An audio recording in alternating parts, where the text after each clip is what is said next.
Асылбек Жээнбеков спикерлик кызматты өз каалоосу менен тапшыргандан кийин бул орунга ылайыктуу лидерлердин аты алгач тар чөйрөдө айтылып, маалымат каражаттарында жазылды. Алардын арасында төрага болууга мүмкүнчүлүгү жогору делип Өнүгүү фракциясынын лидери Бакыт Төрөбаев айтылды. Бакыт Төрөбаев, өзүңүздөр билесиздер, бул мурдагысында төраганын орун басары болгон. Бул тармак ал үчүн жат эмес. Ошондой эле өзгөчө кырдаал министр болуп турган, бир канча жолу мына депутат болуп, 3-чү жолу депутат болуп атат. Анан кийин бул жигиттин дагы тажрыйбасы күчтүү. Талапкерлердин аты жөнү алгач сөз түрүндө айтылса, 14-марттагы парламент отурумунда эл өкүлү Тынчтык Шайназаров маселени тез арада карап, сүйлөшүп, ынтымакта бир талапкерди коалициялык көпчүлүк чыгарышы керек деди. Мен сунушту айта элем, көпчүлүк коалицияны түзгөн фракциялардын ортосунда келишим бар. Ошонун 5-бөлүмүндө так жазылган. Фракциянын чечиминин негизинде коалициянын отуруму чакырылат деп.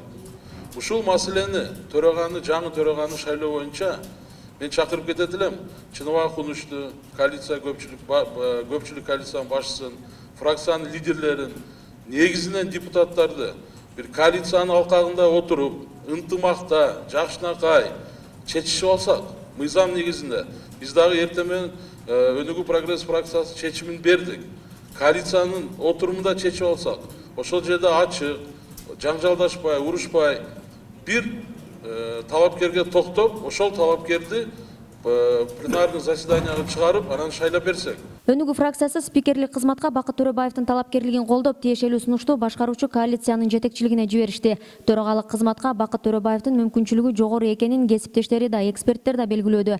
Анткени Бакыт Төрөбаевде мыйзам чыгаруу, башкаруу боюнча тажрыйбасы жогору. Ал 3 ирет жогорку кеңеште депутат болду. Парламент төрагасынын орун басары болуп, өзгөчө кырдаалдар министрлигин жетектеген. Калктын социалдык экономикалык маселелерин чечүү, ишкерликти жөнөкөйлөштүрүү боюнча 30 мыйзамдын автору.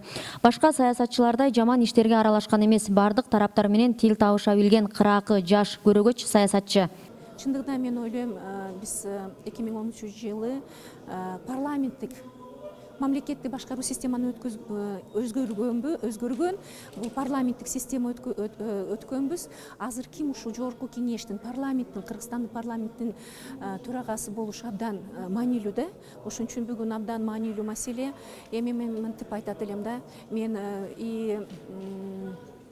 бул жогорку кеңештин төрагасы абдан татыктуу, таза, патриот, билимдүү, профессионал адам болушу зарыл деп эсептейм. Парламент төрагалыгына Бакыт Төрөбаевди ылайыктуу деген ар бир аймактан эл өз каалоолорун билдирип, кат да жиберишүүдө. Бул Төрөбаевдин эл менен болуп, алардын маселелерин чечип жатканынын белгиси.